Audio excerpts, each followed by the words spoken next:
नमस्कार, आप देख रहे हैं न्यूज इंडिया। आपके साथ मैं हूं अभिषेक।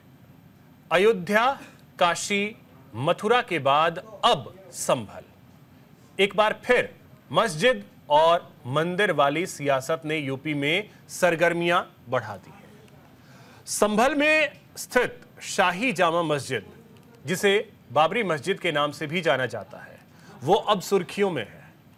मस्जिद को लेकर सर्वेक्षण भी किया गया, लेकिन इस मामले को लेकर सियासत होती नजर आ रही है। संभल मसले को लेकर ओवैसी ने कहा कि अयोध्या, काशी के बाद ये मुस्लिमों की इबादत गाहों पर नजर है। लेकिन सवाल है कि अगर इतिहास में किसी प्रकार की भूल हुई है तो उसको अगर आज ठीक किया जा रहा है तो दिक्कत क्यों? वैसे भी भारत गंगा जमुनी तहजीब का प्रतीक है और भारत में मुस्लिम हिंदू एक साथ रहते आए हैं, तो इनको भड़काने के लिए ओवैसी ऐसे बोल क्यों बोल रहे हैं? चर्चा आज इसी मुद्दे पर करेंगे। हमारे साथ एक बड़ा गेस्ट पैनल भी होगा। सबसे पहले एक रिपोर्ट।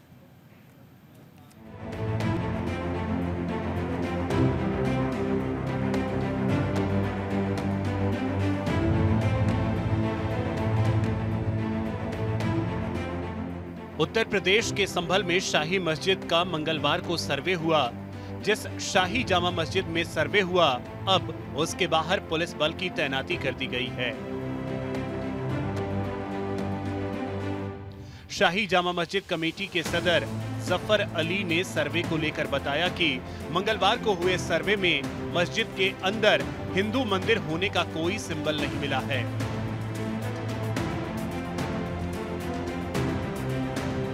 मस्जिद के सदर ने बताया कि मंदिर तोड़कर मस्जिद बनाई गई है, यह महज कोरी अफवाह है।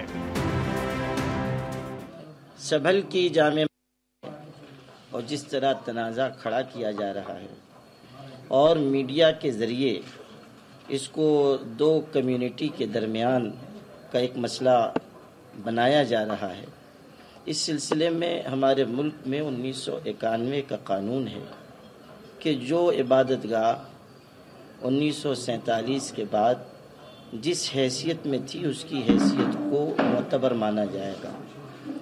और सुप्रीम कोर्ट ने बाबरी मस्जिद का फैसला सुनाते हुए इस कानून की अहमियत पर रोशनी डाली थी और ये कहा था कि ये बहुत ज़रूरी कानून है, इस पर अमल होना चाहिए।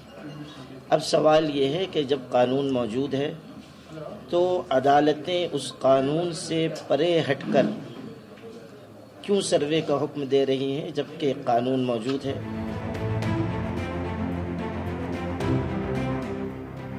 जामा मस्जिद के निर्माण को लेकर शाही मस्जिद के सदर ने 1529 में मस्जिद के निर्माण का दावा किया और कहा कि सर्वे में मंदिर का कोई सबूत नहीं मिला है।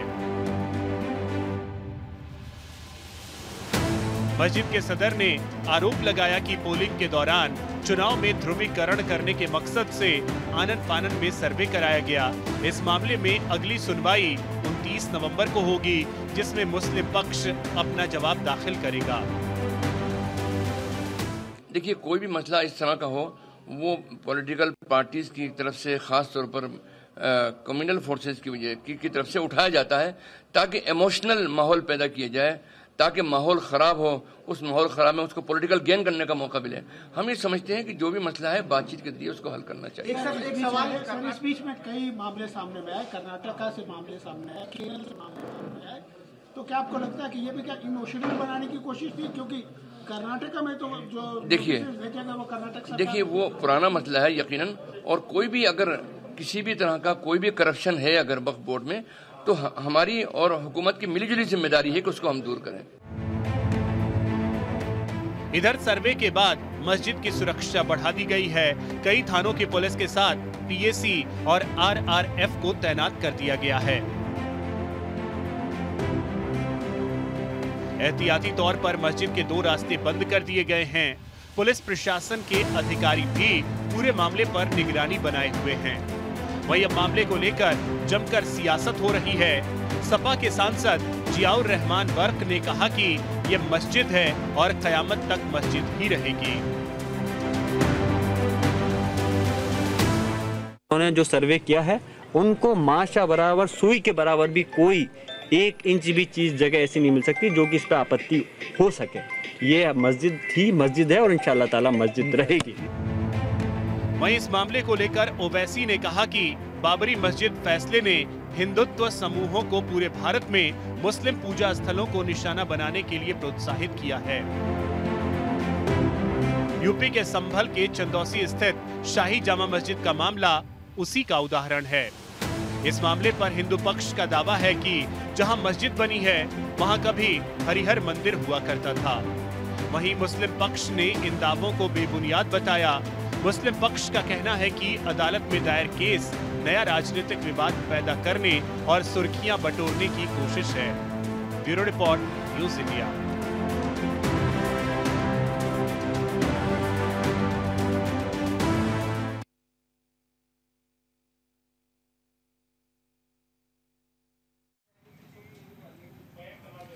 तो चलिए चर्चा इसी पे करेंगे कि संभल में जो जामा मस्जिद है, जिसे बाबरी मस्जिद भी कहते हैं, क्या वाकई में वो हरिहर मंदिर है या मस्जिद है। हमारे साथ एक बड़ा गेस्ट पैनल है। सबसे पहले परिचय करवा दूं, हमारे साथ यश भारतीय जी हैं, प्रवक्ता हैं समाजवादी पार्टी के। यश जी, बहुत स्वागत आपका। हमारे साथ महेश जी हैं, बीजेपी से। महेश जी, बहुत स्वागत आपका। हमारे साथ स्वामी उमेश योगी जी हैं, कृष्ण जन्मभूमि मुक्ति न्यास से। बहुत स्वागत स्वामी जी आपका हमारे साथ जुड़ने के लिए। साथ ही हमारे साथ स्वामी ब्रह्मानंद सरस्वती जी हैं, वो हमारे साथ जुड़ रहे हैं। स्वामी जी, बहुत स्वागत आपका हमारे साथ जुड़ने के लिए। हाजी नाजिम खान हमारे साथ हैं, मुस्लिम स्कॉलर हैं हमारे साथ। नाजिम भाई, बहुत स्वागत आपका। महेंद्र प्रताप सिंह हमारे साथ हैं, एडवोकेट हैं। महेंद्र जी, बहुत स्वागत हमारे साथ जुड़ने के लिए। चलिए एक एक कमेंट सभी से पहले लेते हैं कि आखिर सर्वे अगर हो रहा है तो उससे भी दिक्कत क्यों? अगर कहीं कोई उधेड़ बुन वाली स्थिति है तो उससे निपट लिया जाए, क्या ही दिक्कत है? पहली प्रतिक्रिया यश जी आप ही से। संभल वाला जो मस्जिद का मामला है उस पे समाजवादी पार्टी का क्या रुख है?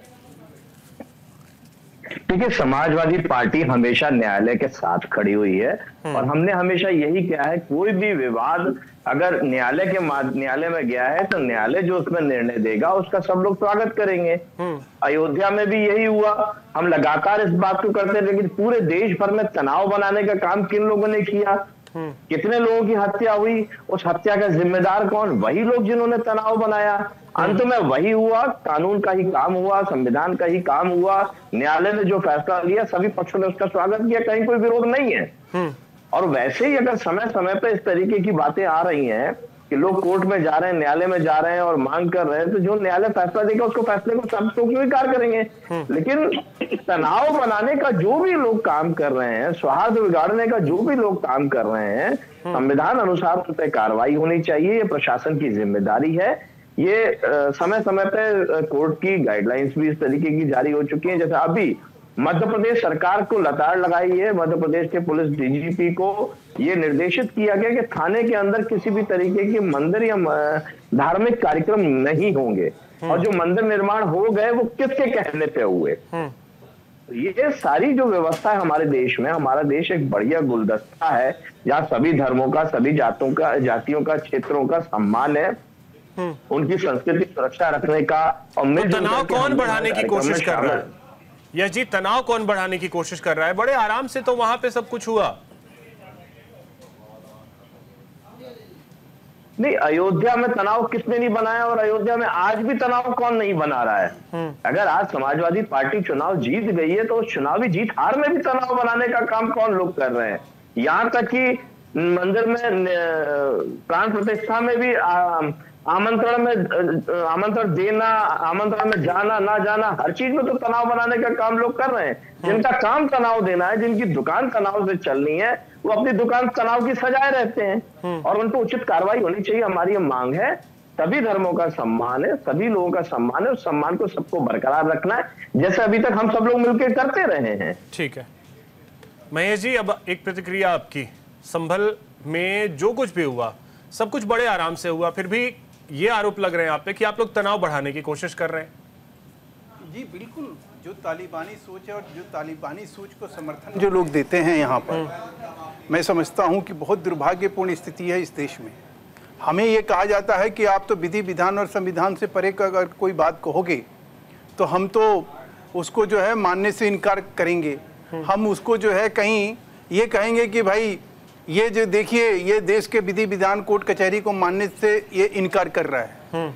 आज जब यही काम जो है देश में कहीं कोर्ट कचहरी कर रही है तो उसके अंदर व्यवधान कौन पैदा कर रहा है? और व्यवधान पैदा करने वाले के खिलाफ क्या आदमी आवाज नहीं उठाएगा? हर आदमी आवाज उठाएगा।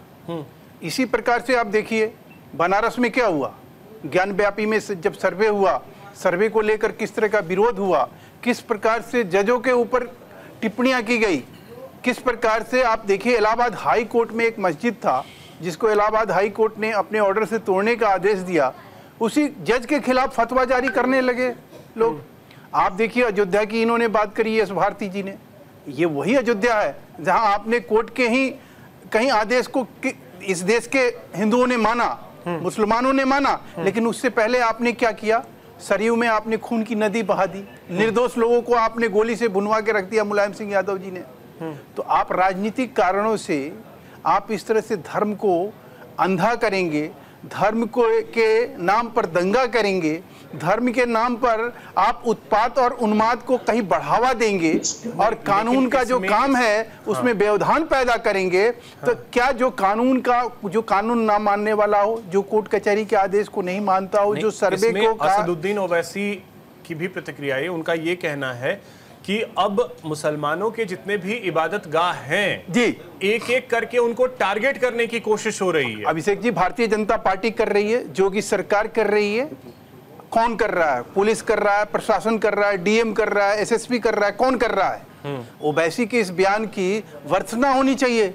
वो व्यक्ति कानून के जानकार होने के बावजूद भी वो आदमी जो है अपने कट्टरपंथ में, याद करें ना कि वो कट्टरपंथ में वो इस देश के बारे में हिंदुओं के खिलाफ गजबे हिंद का जब वो आदमी नारा देता हो उत्तर प्रदेश में आके, तब ये लोग क्यों मौन पसार जाते हैं? इनके मुंह पे क्यों टेप लग जाता है? तब ये क्यों नहीं कुछ बोल पाते हैं? तो लानत है ऐसी सोच पे जो हिंदुओं का लगातार अपमान करने का काम जो है एक व्यक्ति जो है सिर्फ मुसलमान होने के नाते कोई करे, सिर्फ कट्टरपंथ होने के नाते कोई करे।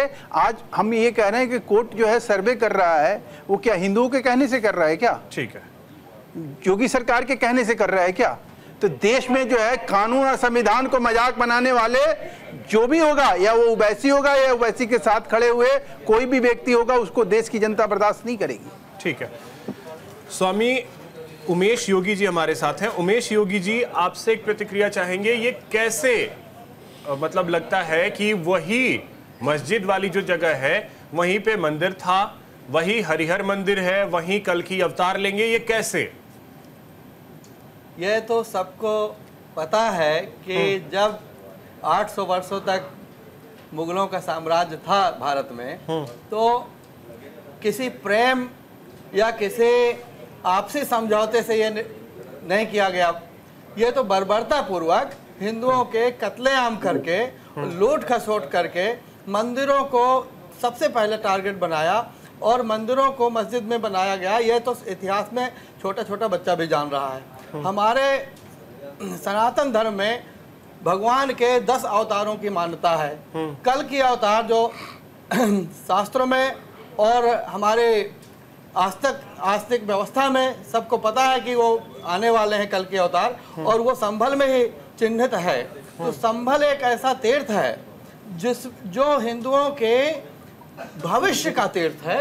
और आज वहाँ पर जब ये देखा गया कि माननीय मोदी जी ने कल की भगवान के मंदिर का उद्घाटन भी किया, तो ये बात हिंदुओं को आज से नहीं है, ये बहुत दिनों से है कि भाई कुछ तो परिवर्तन इस देश में 100 साल होने वाले हैं आज़ादी के, और इस देश को विकसित हम लोग बनाना चाहते हैं, तो कुछ तो इसमें सुधार होना चाहिए। मस्जिद तोड़ करके मंदिर बना करके कैसे विकास? पहले तो आप ये बात को सुधारिए। मैं आपसे निवेदन करूंगा अभिषेक जी कि आप उसको मस्जिद मत कहिए, क्योंकि वह मस्जिद नहीं है।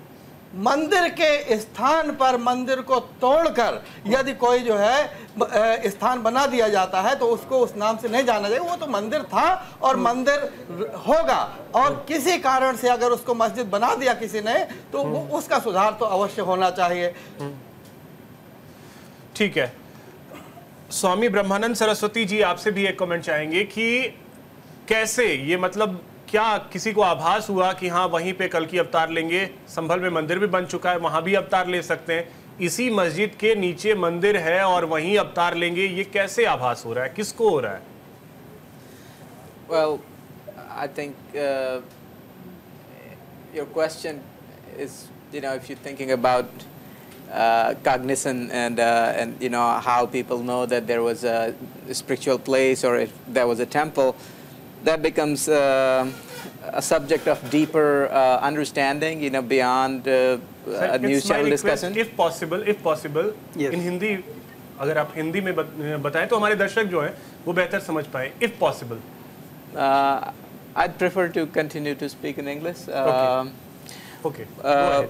But to few things I would like to say in response to your question and other comments. One, if we look beyond the cheap politics, in the history there has been a pattern of when aggressors came to this country, they attacked the spiritual places where peacefully Sanatana people were gathering and just doing their spiritual work without disturbing anybody. And that is evident in history, and all over the world people know about it. Now, if this has happened in the place that we are talking about, then it must be investigated and the truth should be brought out. And meanwhile, I don't think it is a concern for creating tensions. Nobody should be concerned, nobody should create tensions, or nobody should try to create political mileage out of it. I mean, this is the country of Sanatan Dharma, and if something wrong has happened, then it should be looked into. Okay. Nazim भाई, अगर ये कहा जा रहा है कि सर्वे हो जाए, सारी चीजें अब कोर्ट में हैं, तो उससे भी लोगों को दिक्कत शुरू हो जाती है. सर्वे क्यों नहीं? सर्वे में क्या डर? हाँ अभिषेक भाई, देखिए जिस तरीके से मस्जिदों को निशाना बनाया जा रहा है, इसमें कोई शक वाली बात नहीं है. क्योंकि यहाँ भारत के अंदर ना तो भारत का मुसलमान सुरक्षित है, ना भारत के अंदर जो मुसलमानों की इबादत गाह है वो सुरक्षित है. और देखिए जिस तरीके से अभी एक पैनल पर बैठे हुए महेश जी बहुत कह रहे थे कि यहाँ मंदिरों को तोड़कर मस्जिद बनाई गई है, तो मैं इनको एक इतिहास याद दिला दूं कि पहले क्या होता था. एक राजा, भारत के अंदर राजा हुआ करते थे, आपस में लड़ाई करते थे, और जो एक राजा हार जाता था दूसरा राजा जीत जाता था, तो वो क्या करता था, वहाँ जो है अपना वर्चस्व बढ़ाने के लिए वो मंदिरों को तोड़ दिया जाता था, फिर वो अपने कुल देवताओं की वहाँ पर स्थापना कर देता था. मैं ऑन रिकॉर्ड आपको बता रहा हूँ, आप गूगल करके पढ़ लेना, क्योंकि जिस तरीके की बातें कर रहे हैं. और मैं एक चीज और ये कहना चाहता हूँ कि देखिए ये गंगा जमनी तहजीब वाला मुल्क है.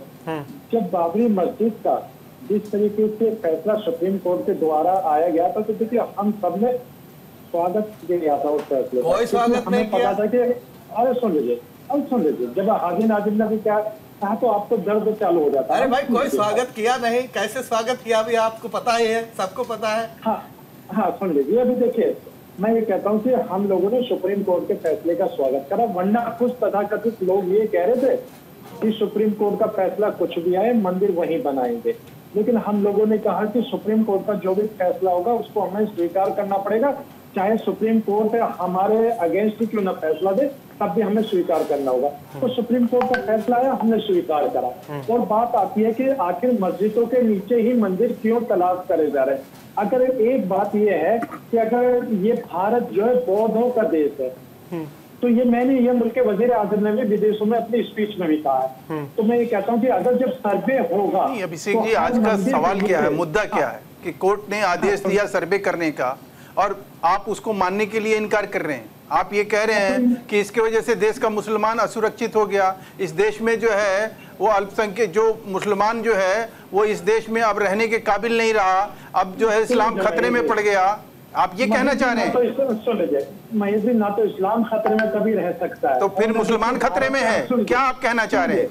मैं ये कहता हूँ कि जब तक भारत के अंदर संविधान है तो हिंदू भाई भी सुरक्षित है, मुस्लिम भाई भी सुरक्षित है. और जो लोग तो ऐसा दबाव बनाने की भाई देखिए, जैसे जब तो असदुद्दीन ओवैसी जैसे नेता नहीं लगता है कि वो भड़काने की कोशिश करते हैं? बड़े आराम से संभल के लोगों ने, इवन जो मस्जिद के सदर हैं उन्होंने भी बड़े आराम से स्वीकार किया, हाँ ये सर्वे कीजिए.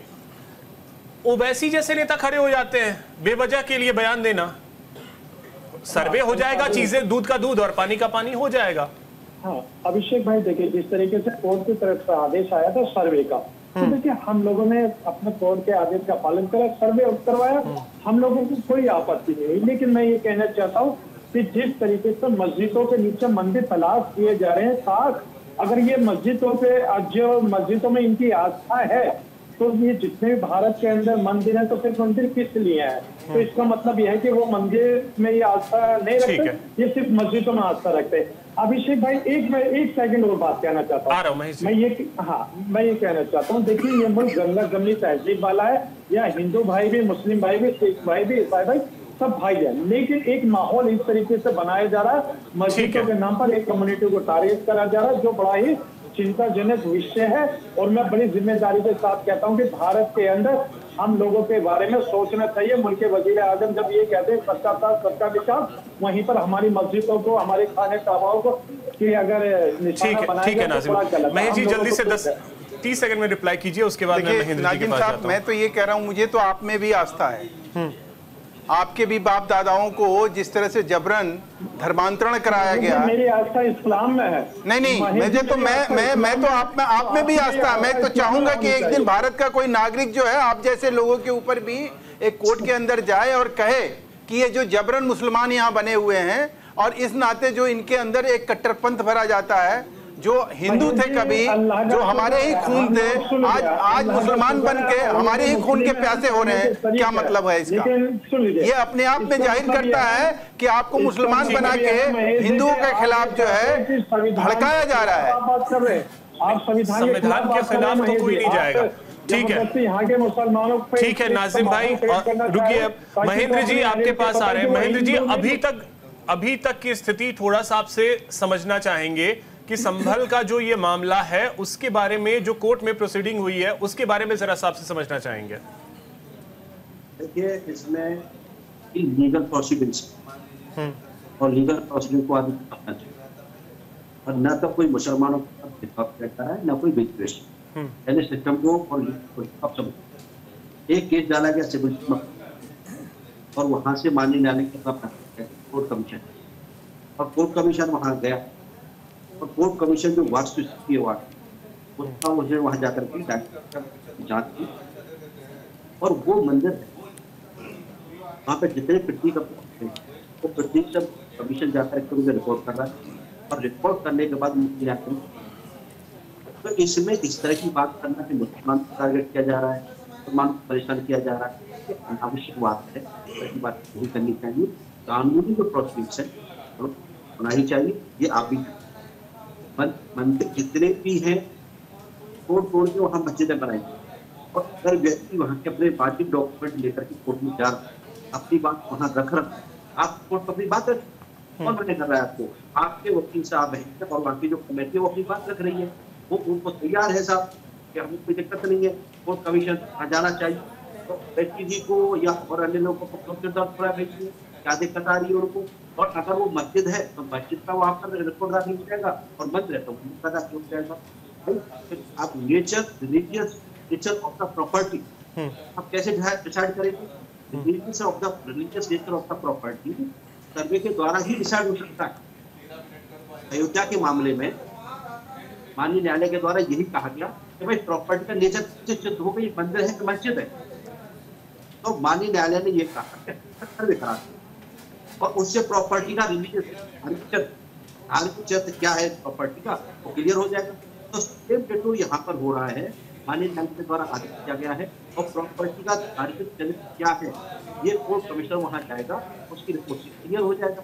तो इसमें गंगा जमनी तहरीक खराब हो रही है, ठीक है, मुसलमान कहाँ टारगेट किए जा रहे हैं, कहाँ सद्भाव खराब हो रहा है। भाई आप अपनी बात जो है कोर्ट में जाकर करिए, हम अपनी बात जाके कोर्ट में कह रहे हैं, इस तरह की बातें करके। ठीक है महेंद्र जी, अब यह जी आपने सबको सुना। देखिए जब भी ऐसी कोई बात आती है सीधे ये आरोप लगने लगते हैं कि टारगेट किया जा रहा है, जानबूझ करके परेशान किया जाता है, मुस्लिम खतरे में आ गया, ये सब कहा जाने लगता है। और वही बयान कुछ असदुद्दीन ओवैसी का भी सामने आया, कुछ उसी तरीके का, कि जानबूझ करके टारगेट करने की कोशिश हो रही है। आपको लगता है कि ये टारगेट करने की कोशिश है?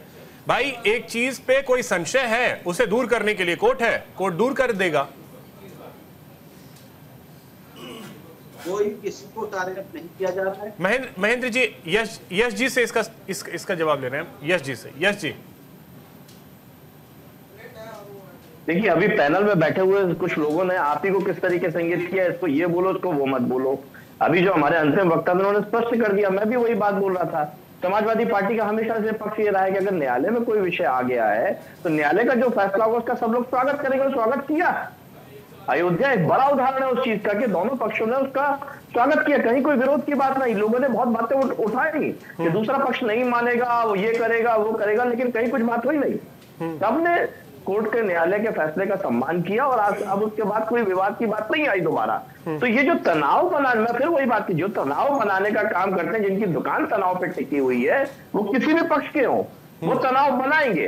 अब कार्रवाई तो शासन प्रशासन को करनी है। अब आप देखिए एक 27 साल का लौंडा धीरेन्द्र शास्त्री वो कह रहा है कि हिंदुओं पर अत्याचार। यश जी कम से कम शब्दों की मर्यादा। यश जी नहीं, यश जी माफी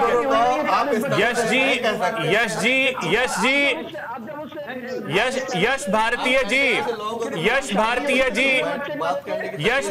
जी मेरी बात सुनिए सर, मेरी बात सुनिए।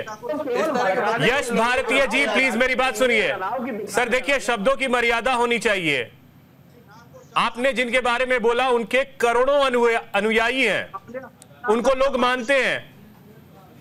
कम से कम शब्दों की मर्यादा रखिए यश जी। एक छोटे से ब्रेक के लिए रुक रहे हैं, जल्द लौटते हैं। ब्रेक के बाद आप सभी का एक बार फिर से स्वागत है।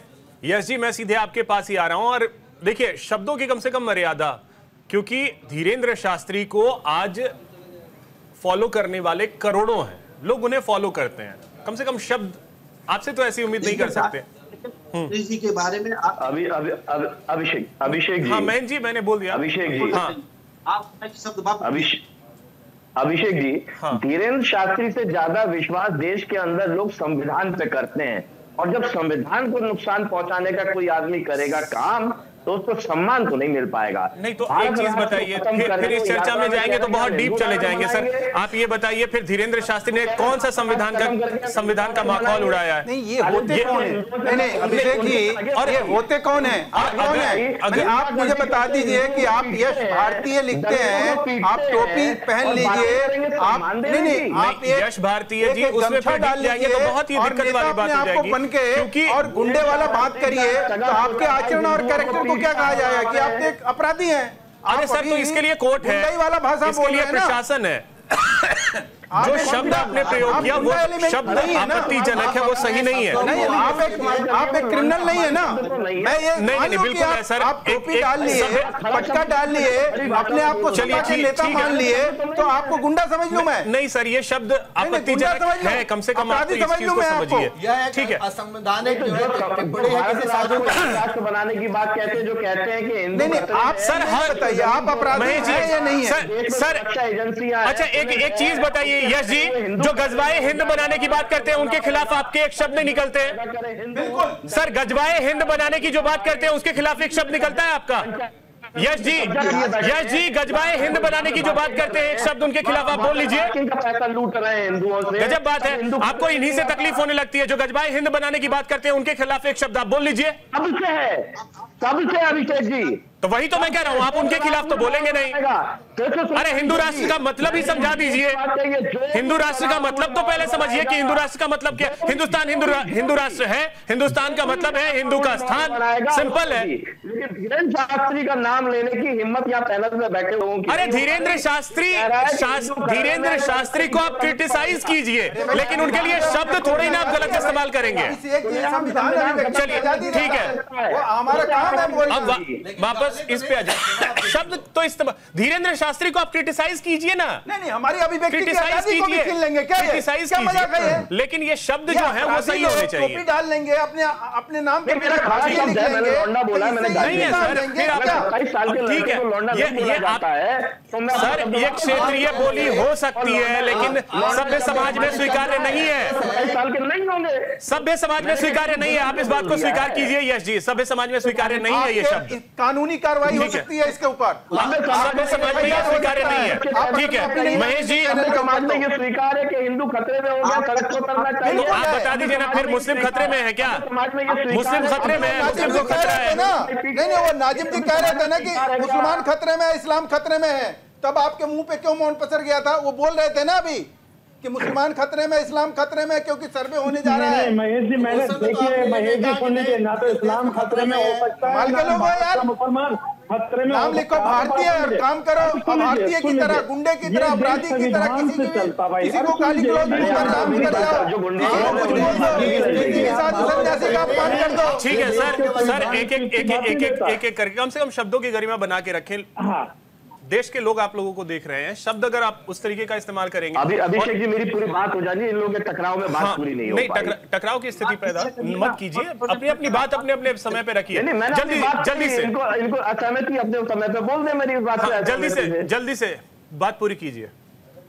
देखिए, बेवजह बार बार अयोध्या की बात लेकर के आना, सुप्रीम कोर्ट के निर्णय से अयोध्या मंदिर निर्माण हुआ, उस अयोध्या निर्माण समिति के जो अध्यक्ष बनाए गए हैं प्रधानमंत्री के द्वारा, नृपेंद्र मिश्रा जी, उस समय वो गृह सचिव हुए थे, उन्हीं के अधीन में पुलिस अधिकारी आते थे जब गोलीकांड हुआ, जिसके लिए क्रिटिसाइज, जिसके लिए आलोचना लगातार समाजवादी सरकारों की करते रहते हैं, और उसी के बाद पद्मश्री दिया गया है श्रद्धेय नेताजी मुलायम सिंह जी को। तो कहीं कोई अपराध कायम नहीं हुआ, कोई आपराधिक गतिविधि नहीं हुई। संविधान अनुसार, न्याय अनुसार जो कार्रवाई होनी चाहिए, वो चीजें जिन्होंने तनाव बनाने का काम किया। महेश जी, ठीक है स्वामी जी, आ रहा हूं। महेश जी, अब इसमें दिक्कत यही होती है कि एक पक्ष में संविधान याद आ जाता है, दूसरे एक पक्ष में संविधान याद नहीं रहता। महेश जी, नहीं, देखिए, मैं स्पष्टता के साथ बात कहूंगा, मैं फिर कहूंगा कि जो कोर्ट कचहरी के काम है, जो विधि विधान और संविधान का काम है, आपकी शरीयत क्या आपको कहता है, आप शरीयत के हिसाब से क्या सोचते हैं, क्या नहीं सोचते हैं, आप अपने घर पे सोचिए। लेकिन इस देश में अगर रहना है तो आपको संविधान मानना पड़ेगा। अब इस संविधान के हिसाब से चलना पड़ेगा, कोर्ट कचहरी के हिसाब से चलना पड़ेगा, कानून का जो विधि विधान है उसके हिसाब से आपको फॉलो करना पड़ेगा। आप इस देश के कानून को मजाक उड़ाइएगा और उसके नाते मुसलमान बन के और आप कहीं दंगा फसाद करिएगा, आपके ऊपर कार्रवाई होगी, आपको अपराधी और आतंकवादी माना जाएगा, आप देश के दुश्मन माने जाएंगे। जो आदमी देश के संविधान, जो देश के विधि विधान के खिलाफ है, उसको किसी भी तरह से यहाँ से शरीयत के हिसाब में नहीं माना जाएगा, या उबैसी हो या नाजिम हो या कोई भी हो। एक बात, दूसरी बात, नाजिम भाई ऐसे में आवाज इस्लाम और ना आपकी बात जा पाएगी और ना ही महेश जी की, एक एक करके। मैं फिर कह रहा हूँ, इस्लाम और मुसलमान इस बात से खतरे में नहीं पड़ेगा। इस्लाम और मुसलमान, अभिषेक जी, इस बात से खतरे में पड़ेगा जब ऐसे कट्टरपंथी जो संविधान के दुश्मन है, जो कानून के दुश्मन है, जो देश के दुश्मन है, जो देश में आतंकवादी अफजल गुरु को अपना आदर्श मानते हैं, याकूब मेनन को अपना आदर्श मानते हैं, कसाब को अपना आदर्श मानते हैं, जो पाकिस्तान का किसी भी चीज को वो लोग ये समझते हैं पाकिस्तान और बांग्लादेश में हिंदुओं के ऊपर अत्याचार होता है, उस पर ये जश्न मनाते हैं। अभी तक परंपरा ये थी कि जमा मस्जिद में जो है, जब इंडिया टीम जीतता था क्रिकेट, तो ये लोग जो है वहां मातम मनाते थे, पाकिस्तान जीतता था तो मिठाई बांटते थे। तो अब सोच अगर आपकी इस तरह की रही है और उस सोच में बदलाव लाने की जरूरत है। आपके कट्टरपंथ और ऐसे कट्टरपंथियों को इस देश में हम दुश्मन करार देते हैं, जो हमारे विधि विधान, संविधान और देश के कानून मानने स्वामी उमेश योगी जी, हम उसे मुसलमान नहीं मानते। उमेश योगी जी, आप बोलिए। देखिए, हम लोग पढ़े लिखे लोग हैं, हमारे एडवोकेट महेंद्र प्रताप सिंह जी और हम लोग श्री कृष्ण जन्मभूमि मुक्ति न्यास के माध्यम से संभल ही नहीं, मथुरा ही नहीं, इस देश के अंदर जितने भी बर्बरता से ये गुलदस्ते में कांटे उगाए गए हैं, इस गुलदस्ते को स्वस्थ बनाने के लिए उन कांटों की सफाई हम लोग करके रहेंगे। आंकड़े कुछ हैं कि कितने करके रहेंगे, आंकड़े कुछ हैं कि कितने हैं, क्योंकि और इसी अयोध्या, मथुरा, काशी, अब संभल, इसके अलावा और कुछ आंकड़े हैं। आंकड़े हमारे वकील साहब से पूछिए, वो बताएंगे और पूरे एविडेंस के साथ बताएंगे। पार्टी का क्या रुख है? और हम कोई किसी राजनीतिक पार्टी के लोग नहीं हैं, हम इस देश के लोग हैं। हम आप में भी वही राम देखते हैं, लेकिन यदि आप अपने आप में वो राम नहीं देख पाते हैं, आपको अगर आपका जो है खून मर गया है, शर्म मर गई है कि अगर आप ये सोचते हैं कि आप मुसलमान हो गए हैं, आज भी उन नेताओं से मैं निवेदन करना चाहता हूं, उन धर्म गुरुओं से निवेदन करना चाहता हूं कि सच्चा एक्सप्लेनेशन अपने समाज को बताएं और इस देश में एक बहुत अच्छा माहौल बन सकता है। यह देश वास्तव में एक अच्छा गुलदस्ता बन सकता है। एक छोटी सी पहल शुरू करें, वो बताएं कि हम हिंदू थे और हम किस तरह से मुसलमान किस कारण से बने, और आज भी समय है कि हम लोग जो है अपनी भूल को सुधार करें। और हम पहले भी परिवार थे और फिर भी अपना परिवार हो सकते हैं। लेकिन अभिषेक जी, राजनीतिक कारण से अगर इस गुलदस्ते में कांटे बोने का काम करते रहेंगे तो ये गुलदस्ता बर्बाद होने से कोई ना कोई को जिम्मेदारी लेके बचाना पड़ेगा और हम उस जिम्मेदारी के लिए आ रहा हूं। महेंद्र जी आ रहा हूं। नहीं, एक छोटी सी बात 10 सेकंड की, मैं उसके ऊपर जरा इनसे सपा से पूछिए कि ये यही हिंदुस्तान है और हिंदू है जो आपका नेता स्वामी प्रसाद मौर्य, जो रामायण के पन्ने को फाड़ता है, उसके ऊपर लात मारता है। अरे आप अनपढ़ गंवार लोगों के विषय में क्या और आप जो है और हम जो है उसको कानूनी तरीके से उसका हम प्रतिवाद करते हैं, प्रतिकार करते हैं, ठीक है ना। आज यही जब हो रहा है कि कानूनी तरीके से जो कोई चीज हो रहा है, तो उस चीज को लेकर आज जो है सपा बौखला रही है। आज जो है कोई कट्टरपंथी मुसलमान विधान के प्रति उसका आस्था नहीं है, वो बौखला रहा है। Muslims are being targeted? No, I don't think anybody is being targeted. I mean, there's a display of cheap politics. You can see from the foul language that is being used against respected members of the society who are doing good work, only spiritual work. So obviously, my suggestion is that please, mind your language. Please improve the standard of your language. The whole world watches this, and you're not doing any good to yourself by using foul language. That's one thing I would say. And nobody's being targeted if something is being looked at. Everybody should welcome anything that's constitutionally right and being done.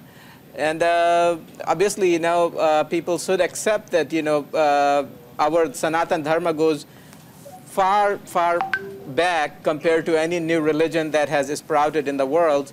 And also, they should also look into, if people believe in other religion, they should look into the proper definitions of their religious guidelines. Even in Islam, it's not a big deal to move, a place of worship from one place to another. So they have different customs, and they should, follow those sensitivities. Nazim भाई, इसके बाद reply कर लीजिएगा। आ रहा हूँ। Okay, sir. Continue, sir. For your talk. Yeah, so they should, look into it, and they will find that there's a lot of reasons for them to calm down and not to be aggressive like this and not to use foul language. And sir, what's your take about Kalki Avatar and Sambhal Masjid? Are you asking me? Yes. Well, my take is obviously, the Bhagwan is Bhagwan, and it's not, when Lord Narayana takes avatar, it's not only for, one particular group of people. It is a blessing for the whole world, the whole existence. So we should all, regardless of what our personal beliefs are, we should all look forward to the avatara, and, we will all be blessed. So that's a very good thing that's going to happen. And, we should take our minds out of gutter, and we should stop using, these kind of nonsense languages and nonsense logics. Okay. Nazim भाई, अब बोलिए। हाँ, देखिए अभिषेक भाई, जिस तरीके से अभी मैंने महाराज जी को सुना, इन्होंने देखिए सनातन धर्म के बारे में भी बहुत अच्छे तरीके से बताने की कोशिश करी है, और इन्होंने कहा कि जिस तरीके से लैंग्वेज अभी बोली गई थी उसके बारे में भी। तो देखिए मैं एक चीज मैं बताता हूँ कि इस्लाम के बारे में थोड़ा मैं जानकारी दे दूँ। तो देखिए अखंड भारत का हिस्सा था श्रीलंका, जो पूरी दुनिया के पहले वाहिद तक बाबा आदम अलैहिस्सलाम इसी अखंड भारत के अंदर आए थे, जो आज श्रीलंका के अंदर मौजूद उनकी निशानियां हैं। तो देखिए इस्लाम को लेकर तो जिस तरीके से बाबा आदम अलैहिस्सलाम भारत के अंदर आए, तो जाहिर सी बात है भारत के अंदर ही इस्लाम की उत्पत्ति है। और देखिए इस्लाम जो है मुकम्मल जो हुआ है मोहम्मद साहब का पूरा, इसमें तो अलग ही कंफ्यूजन होगा। इस्लाम की उत्पत्ति भारत में हुई है या कहाँ हुई है? अब ये स्थिति तो फिर वहां लड़ क्यों रहे हैं सब इजराइल, और वो लड़ क्यों रहे हैं फिर? हाँ सुन लीजिए अभिषेक भाई, मैंने इसीलिए कहा मैंने कहा अखंड भारत का हिस्सा, अखंड भारत यानी श्रीलंका पहले भारत के अंदर था, मैंने अखंड भारत का नाम लिया ना। अगर आप अभिषेक भाई अगर रिसर्च कराएंगे तो अगर सुन लीजिए मैं कह रहा हूँ कि अगर आप वहां जांच कराएंगे तो आपको पता चल जाएगी हाजी नाजिम ने जो बात कही है तथ्यों के आधार पर कही है। और देखिए मैं एक पॉइंट है ना, मैं जरा निकाल के भी बताता हूँ जो मैं भाई आज के इस मुद्दे में उसका क्या लेना देना है। आज का पॉइंट जो है, आज का मुद्दा ये है कि संभल में जो मस्जिद है सर्वे का उसका विरोध जो है वो वैसे ही कर रहे हैं, और जो इसके नाते क्या इस्लाम और मुसलमान खतरे में है। आप जो है इस सर्वे की वजह से इस्लाम और मुसलमान खतरे में पड़ गया। महेश जी मैंने उनका जवाब दिया जो महाराज जी ने अभी इंग्लिश में बोला था, मैंने उन्हीं के बारे में बताया। वो महाराज जी जो है वो तो शांति के दूत है। अरे सुन लीजिए, मैसेंजर ऑफ द पीस। अरे सुन लीजिए, अब मैं आपको बता दूं, मैं 11वीं सदी के शासक की बात कर रहा हूँ। राजा हर्षदेव सहित अनेक हिंदू राजाओं ने संपत्ति के लिए मंदिरों को लूटा और कईयों ने नष्ट भी किया। मराठा सेनाओं ने टीपू सुल्तान को नीचे दिखाने के लिए मैसूर के श्रीरंगपट्टनम मंदिर को ध्वस्त कर दिया। अरे सुन लीजिए, अरे मैं और भी कोई बात कर रहा हूँ, अरे महेंद्र प्रताप अरे तो ये तो ये नाजिम भाई एक चीज और मैं आपको बता देता हूँ, एक चीज बता देता हूँ। गूगल पे जाएंगे ना तो गूगल बहुत अच्छे से घुमा देता है। गूगल पे भरोसा बहुत कम कीजिएगा। अपने बारे में बहुत सारे फैक्चुअल मिस्टेक्स हैं, तो मैं वही बता रहा हूँ। अब इसी मस्जिद की अगर बात है, इस मस्जिद को लेकर के इतिहास क्या है, जरा सा अगर मैं इतिहास आपसे पूछूं, इस मस्जिद का इतिहास क्या है संभल वाले का?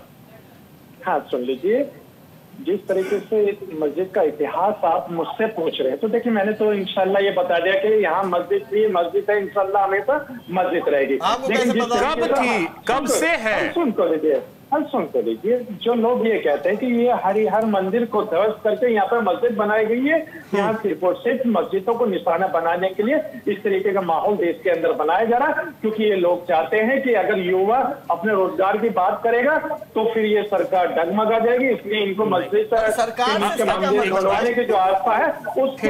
नाजिम भाई इसी में आप थोड़ा सा मात खा गए। देखिए इसमें सरकार कहीं इन्वॉल्व ही नहीं है, इसमें सरकार कहीं इन्वॉल्व नहीं है। इसमें पिटीशन जो डाला गया है उसमें सरकार का कोई लेना देना नहीं है।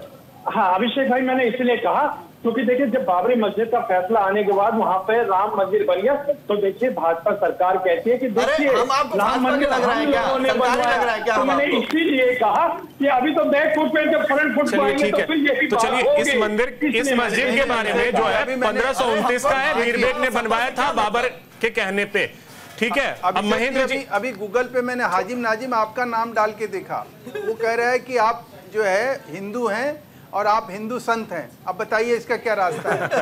नहीं, गूगल घुमा देता है, आप हिंदू गूगल गोल गोल घुमाता है। मुसलमान ठीक है महेंद्र जी और नाजिम भाई, स्वामी जी महेंद्र जी, जो मैं ये जानना चाह रहा था, जैसा स्वामी जी ने कहा कि अयोध्या, काशी, मथुरा ये सब तो हो गए, संभल की अब बात है, इसके अलावा देश में कई और ऐसी जगहें हैं जहां पे ये स्थिति बनी, जहां मंदिर तोड़ के मस्जिद बनवाए गए। कुछ आंकड़े हैं क्या? हम लोग गूगल से नहीं बताएंगे, हम लोग फैक्ट बताएंगे। महेंद्र प्रताप बताने वाले हैं, बताइए महेंद्र प्रताप जी। बता दीजिए, एक आध नाम बता दीजिए, फिर ये बता देना कि जगन्नाथ जो मंदिर है वो किसके ऊपर बना हुआ है। अरे भाई बौद्ध का देश है। नाजिम भाई महेंद्र जी तो नहीं बोले थे आपके समय में, उनके उनको बोलने दीजिए। आदरणीय उमेश महाराज ने जो भी बताया कि वो सही कह रहे, सरकार ने जिसमें काटो सफाई बहुत 4 लाख मंदिर, 4 लाख और 4 लाख मंदिर और मंदिरों को। पीसीआर की टीम थोड़ा ऑडियो अप करेंगे, ऑडियो थोड़ा सा। आवाज ठीक आ रही है? हाँ आ रही है सर। 4 लाख मंदिरों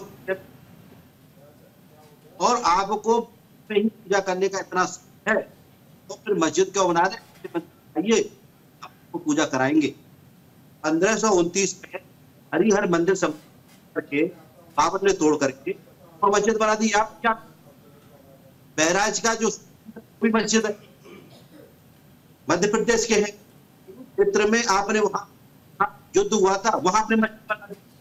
तो कम से कम इतना सोचिए कि ये हिंदुओं की जगह है और आप जबरदस्ती वहां पर जो गलती उन लोगों ने की उसके लिए आपको क्षमा मांगना चाहिए, माफी मांगना चाहिए। 1547 में इस देश का बंटवारा हुआ था और पाकिस्तान इस्लामिक स्टेट बना और बहुत बड़ी देश की सहरता देखिए कि हमने आपको भाई की तरह स्वीकार किया। बाबा साहब अम्बेडकर ने पार्टीशन ऑफ इंडिया बुक में अंतिम बंटवारा जब मांगा तो पाकिस्तान चला जाए।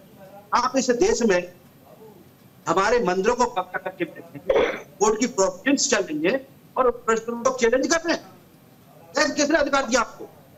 आप संविधान से बड़े हैं, कानून से बड़े हैं, देश से बड़े हैं। आपको अपनी ये ना इसकी माफी मांगनी चाहिए, पूरे देश से माफी मांगनी चाहिए। अयोध्या का मंदिर क्या धमकी देते मंदिर बना को मंदिर तोड़ देंगे? जब सुप्रीम कोर्ट का आदेश मंदिर था आपने अपना पक्ष रखा और सुप्रीम कोर्ट ने क्लियर किया कि बंद करना चाहिए। काशी के मामले में मथुरा के में आप बराबर प्रोटेस्ट कर रहे हैं। आप पर सिंगल डॉक्यूमेंट नहीं दाखिल पाए, न बस्तान दाखिल कर पाए, न काशी दाखिल कर पाए, न अयोध्या दाखिल कर पाए। और मैं चैलेंज के साथ कह रहा हूँ आप संबल में भी डॉक्यूमेंट दाखिल कर पाएंगे? आपके पास सिंगल डॉक्यूमेंट है ही। आप जानते हैं कि आप आपने जगह जगह अब मंदिरों को तोड़ ठीक है, चेंज करके आपने ठीक है, लगभग 4 लाख के आसपास एक अमूमन ऐसा आंकड़ा है। ठीक है, ठीक है महेंद्र जी, यश भारतीय जी, जब भी ये चीज आती है तो मुस्लिम खतरे में कैसे आ जाता है? मुस्लिम क्या खतरे में वाकई में आ जाता है? इस्लाम खतरे में आ जाएगा अगर कहीं एक मस्जिद को लेकर के सर्वे करवाने की बात होगी तो? देखिए, तो दोनों पक्षों की बात है। मैंने शुरुआत में जैसी बात कही, जब बात न्यायालय में चली गई तो न्यायालय की बात सबको माननी है और सब उसको स्वीकार करते हैं। लेकिन जिस तरीके की बातें होती हैं, अभी आदरणीय महेंद्र जी ने भी एक बात कही कि जब मसला कोर्ट में चला गया तो कोर्ट के मसले पे क्यों डिस्कशन? तो हम पैनल पे बैठ के भी डिस्कशन कर रहे हैं, तो मेरे ख्याल से कोर्ट की अवहेलना हो गई। महेंद्र जी ने कहा तो जो चीज कोर्ट में चली गई, जैसे महेंद्र जी कह रहे हैं, मैं उन्हीं की बात को दोहरा रहा हूँ कि कोर्ट की बात को फिर अगर हम डिस्कस करेंगे तो फिर मतलब क्या रहेगा? न्यायालय जो भी फैसला देगा, जो व्यवस्था है न्यायालय की, निचली अदालत, ऊंची अदालत, सर्वोच्च अदालत जो फैसला देंगे सब स्वीकार करेंगे। महेंद्र जी भी स्वीकार करेंगे उसको। मुझे पूरा विश्वास है महेंद्र जी पे, और हमारे जितने आचार्य हैं वो भी विश्वास करेंगे। हाँ, अगर कोई विश्वास नहीं करेगा तो सबरीमला मंदिर में जब महिलाओं को प्रवेश दिया जाएगा तो भारतीय जनता पार्टी के नेता अमित शाह विश्वास नहीं करेंगे और सुप्रीम कोर्ट को लताड़ लगा देंगे कि हमारे धार्मिक मामलों में दखल न करे सुप्रीम कोर्ट।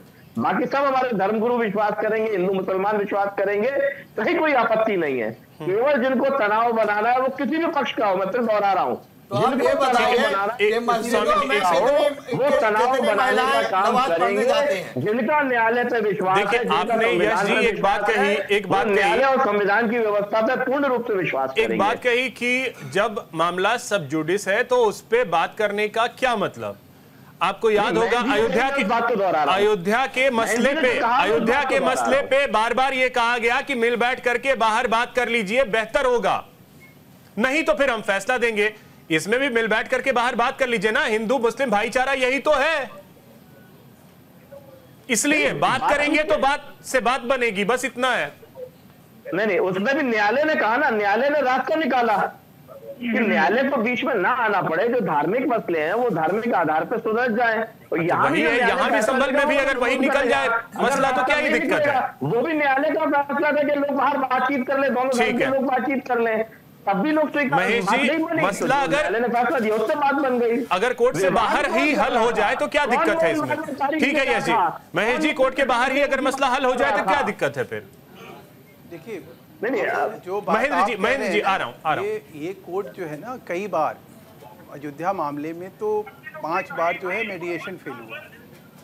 तो अगर यही सोच होती, यही समझ होती और इसी तरह की अगर कोई चीज़ इस देश में कहीं आप तय कर लिए होते कि इस तरह की कोई भी अगर बात कही जाएगी, सुनी जाएगी और हिंदू भाई की मांग को कहीं हम ठुकराएंगे नहीं, उसको कहीं हम हृदय से लगा के और उसका स्वागत करेंगे, खैर मकदम करेंगे, तो फिर तो मतलब आज जो है ये हिंदू मुसलमान के नाम पर जो ये राजनीति हो रही है ये तो बिल्कुल बंद हो जाएगा। और इस देश में जो मुसलमान एक टाइम में 28% इस मेन स्ट्रीट में हुआ करता था, मेन स्ट्रीम में उसकी दखलंदाजी, उसकी भागीदारी, उसकी उपस्थिति as a officer, as a कर्मचारी, वो 28% होता था, आज 1.82 है। आज उसका लिटरेसी देखिए कहाँ से कहाँ पहुँच गया, किस तरह की गुर्बत में जी रहा। आज उसको आरक्षण जैसे धोखे देने का जो एक वादा किया जाता है, कहता है कि मुसलमान के नाते हम तुम्हें आरक्षण देंगे, जो संविधान में नहीं है, और उसी बात पर मुसलमान ताली बजाता है, वाह कांग्रेस तो हमारी सबसे बड़ी जो है हमदर्द पार्टी है। तो सवाल ये नहीं है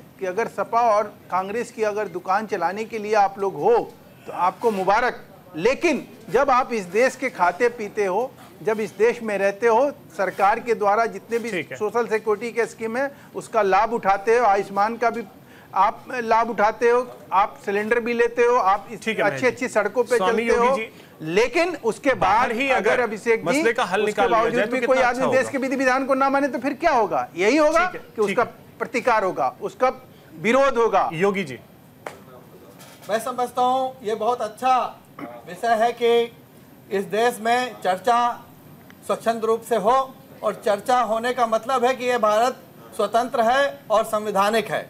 अगर चर्चा पे भी कोई आपत्ति उठाता है तो उसको पहले अपनी शिक्षा पर विचार करना चाहिए कि उसको संविधान की कितनी नॉलेज है। दूसरा, इस देश में आदरणीय महेंद्र जी ने कहा था, ये मैंने उनकी बात को दोहराया स्वामी जी, इस देश में शिक्षा बहुत आवश्यक है। अगर इस देश को विकसित बनाना है, इस देश का एक बहुत बड़ा समूह, एक बहुत बड़ा समूह जिसको आम शिक्षा जो नॉर्मल एजुकेशन है उससे अलग करके एक जो है क्या कहते हैं कि हिलने वाली किताब पढ़ाते हैं, सरस्वती जी, और देश का भविष्य क्या बनाएगा। दूसरा, मैं आपको एक बताना चाहता हूँ, समय का थोड़ा सा स्वामी जी, एक सेकंड दीजिए, थोड़ा सा समय का, एक सेकंड दीजिए कि एक छोरी कहे अगर मीठे मीठे फलों से कि मुझे खतरा हो गया, ये कुरान के बारे में इस तरीके की बात कही है इन्होंने भी, अगर एक छोरी कहे मीठे मीठे फलों से कि मुझे खतरा हो गया, तो ये तो Saraswati ji, your last word about Sambhal मस्जिद, your last sentence, Saraswati ji. What was your question? Your last word about Sambhal Masjid. Well, I don't have any words for masjid, but I would say that, you know, all the temples that were there for the worship of God should be, you know, they are sacred places. They should be respected, and a proper accounting of all the wrong things that have been done should be done constitutionally, of course. And then proper steps should be taken to amend those mistakes, and hopefully God will give, you know, good thoughts, and you know, will bless everyone on the panel with better language. Sir. We'll wait for that. And with that, बहुत शुक्रिया आप सभी का, बहुत शुक्रिया आप सभी का हमारे साथ जुड़ने के लिए और इस चर्चा में शामिल होने के लिए। फिलहाल इतना ही, नमस्कार।